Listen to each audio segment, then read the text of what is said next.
Okay, so today's demo is going to be, my wheel's turning, was going to be this candlestick right here, candle holder rather. I'll get it up close so you can see it. You can see there's a hole inside. It's basically kind of like a vase.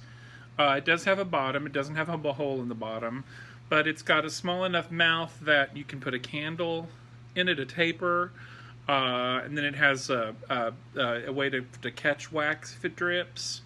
But this is a shape that I did not come up with on my own. I found it, I saw a photo of it from East Fork Pottery, which is Alec Matisse in North Carolina. He does gorgeous, gorgeous work, and it was a shape that I saw. Of course, now they're doing a lot of manufactured or pseudo-manufactured pottery, which is awesome. I don't blame them at all, but his work that he does by hand himself is really gorgeous. But anyway, it was on their website that I saw this shape, and I thought, that's awesome. I can throw that. Get it up closer so y'all can see it. But it turns out it's a pretty tricky shape to throw in one piece. So, but I managed to do it, and then I didn't make any for a couple of years, and just this past week I went to make some more because I really like them, and people like them and buy them occasionally, and it's a tricky shape to get back into your hands. So I thought, you know what, we're going to do a demo of it today and see what happens. So I have a couple of balls of clay. I measured out about 1.5 pounds each. It's my usual stoneware. This is from that reclaim I was talking about in one of my previous videos. So basically I'm going to do something similar. It's going to be a cylinder more or less, but a little bit of a modified cylinder. I have found that when I go to pull this up, as you will see, I need to pull up more of a bottle shape in order to get the top part of it, the flared part at the top, to come out the way I want it to, and to get that neck in the right way. So it would be hard to collar it in. So I kind of try to throw that into the piece as I'm doing it, if that makes any sense at all, and probably doesn't. You'll see. So I'm just my usual centering, opening, leaving a bottom, and it doesn't have a hole in the bottom. What's nice is, I mean, these are meant to be candle holders, but there's no reason you can't use them as a bud vase either. So, you know, if I don't display them with a candle in them, people think they're a bud vase anyway. So that's all good. They work for both. So right now I'm just basically throwing my cylinder. Now as I pull up, I'm thinking about it like I'm throwing a cone. Is kind of the way I think about it, because I'm actually throwing it to that neck. I guess I should put this where you can see it, kind of in the foreground a little bit. I'll do that. I don't know if that's really going to work, but it's just so y'all have a reference. But I'm throwing that neck and throwing it to the neck, that is. So I just keep pulling up that cone, while at the same time I'm trying to leave this area here on the thick side, because I want to have some clay to pull out that flare. So I have to kind of be thinking about all of this almost before I get started. Now I'm already going to need my throwing stick, because I can't get my hand obviously down in that hole, and I still need to do some shaping. So use my trusty throwing stick, and I'm gonna pull that up.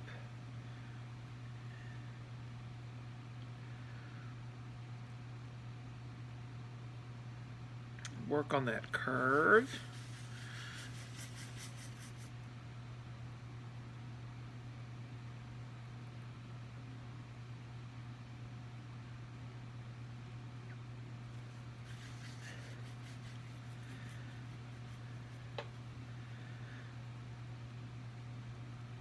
Just making this curve. You can see how that's coming out. It helps, I can see it on my computer, on my phone that I'm using to make this video, and that kind of helps to see where it's going. So, let me put him over here so I can get to my tools. And use my flexible metal rib just to help me.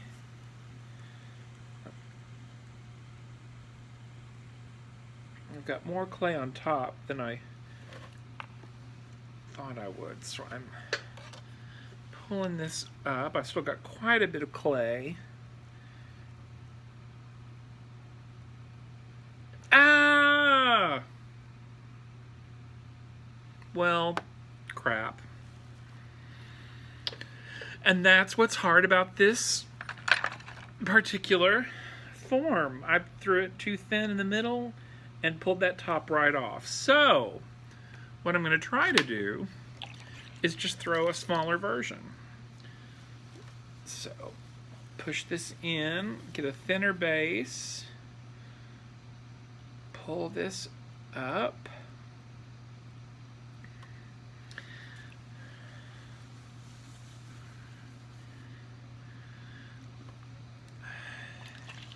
And with this clay being thicker toward the bottom, it makes it easier to collar it in.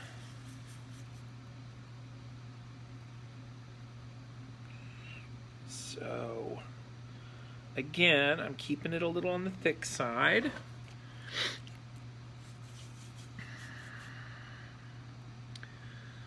And I'm totally going to post this because, you know, we need to see the accidents happen and how people get through them and make lemons out of lemonade. And that's certainly what I'm doing right now. And that's what makes this form so tricky, is that neck can get really thin and you don't realize it's going to get thin.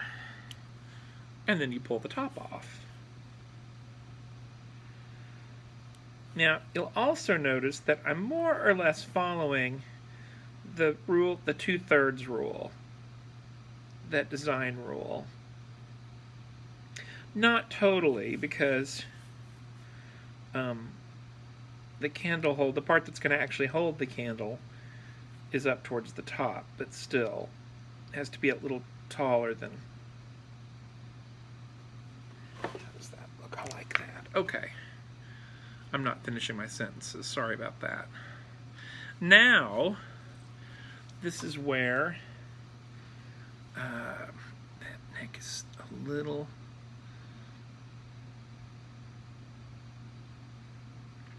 That's one of the things you have to be really careful about, is that the actual hole that's going to hold the candle, you're going to find if you make these that hole needs to be smaller than you think. When I first made these, I was real bad about just not measuring it. I would just make a hole and I would say, oh, that looks about right. And then all of the holes were too big for the candles. So I have to be real careful with that and kind of make it a little smaller than you think it's going to be. And then it'll be, it's just like the whole idea about make a mug is impossibly huge. What you think is impossibly huge, then it'll probably be perfect. Same thing here. Make that hole what you think might be a little on the small side, and then it'll probably come out just fine. So now I'm going to make the flare. And I'm just pulling this out.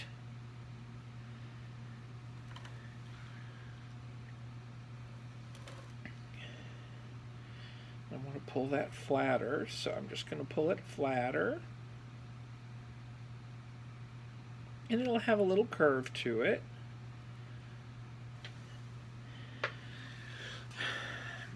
Let me pull that a little.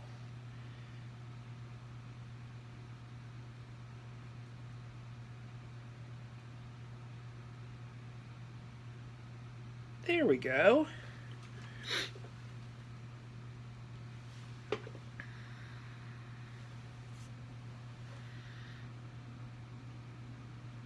Just make sure sometimes there's a little too much slip in that hole. Just want to clean that up right in there. But that's looking nice. And that's a nice size for a candle holder. It doesn't have to be too big. Doesn't have to, I have some that I've made that are much taller, but that neck and that flare is what's so tricky. I kind of think of these sometimes as, in an abstract way, as ladies with hoop skirts. It's kind of the way I look at them sometimes. That's probably pretty hokey, but it's kind of a fun thing to image to have. And right now I'm just trying to get the curve real subtle.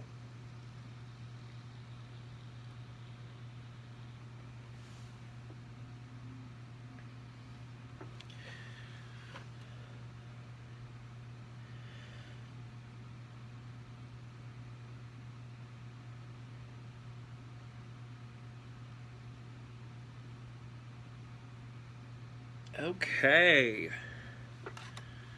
Boom, bada bing, bada boom.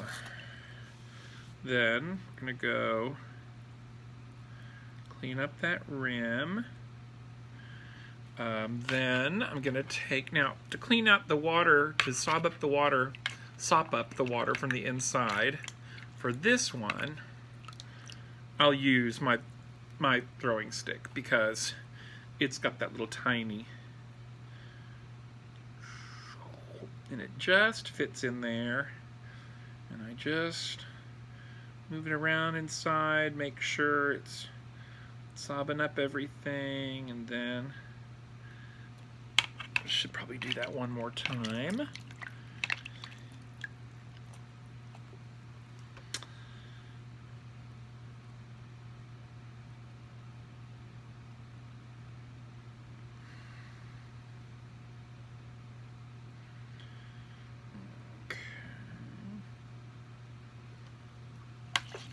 Awesome.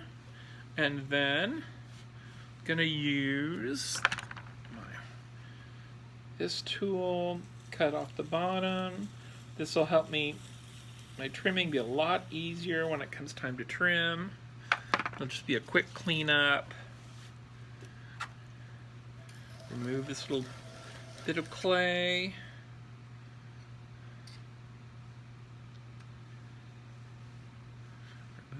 Remove it.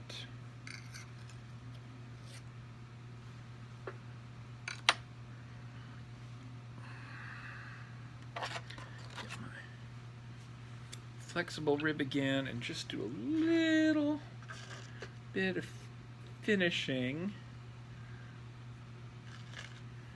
just to get that curve all the way down.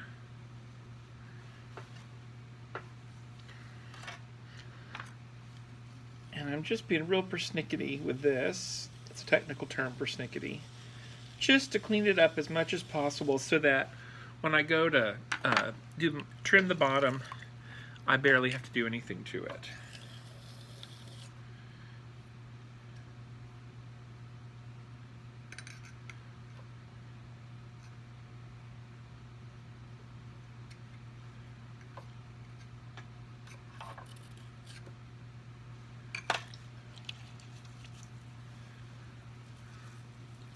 That.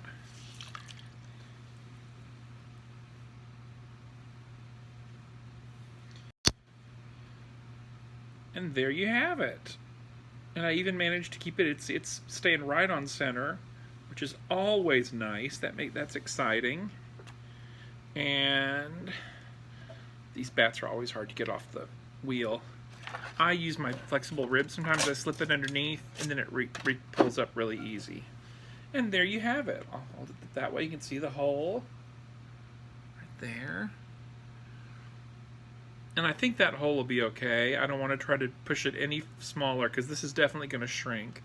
But that's 4 inches, 4.5 inches, maybe. But there it is. It's a really cool candle holder. And of course, I'll do my carving on it when it gets leather hard. So that's awesome. So I'll do another one so y'all can watch me make another one, and hopefully this one, the top won't pop off. I kind of, that one was kind of my warm up. So this one will probably go, hopefully, cross everything you have two of, it'll go better. So we'll see what happens. Just doing my pieces of paper to make sure that my bat is on the bat pin.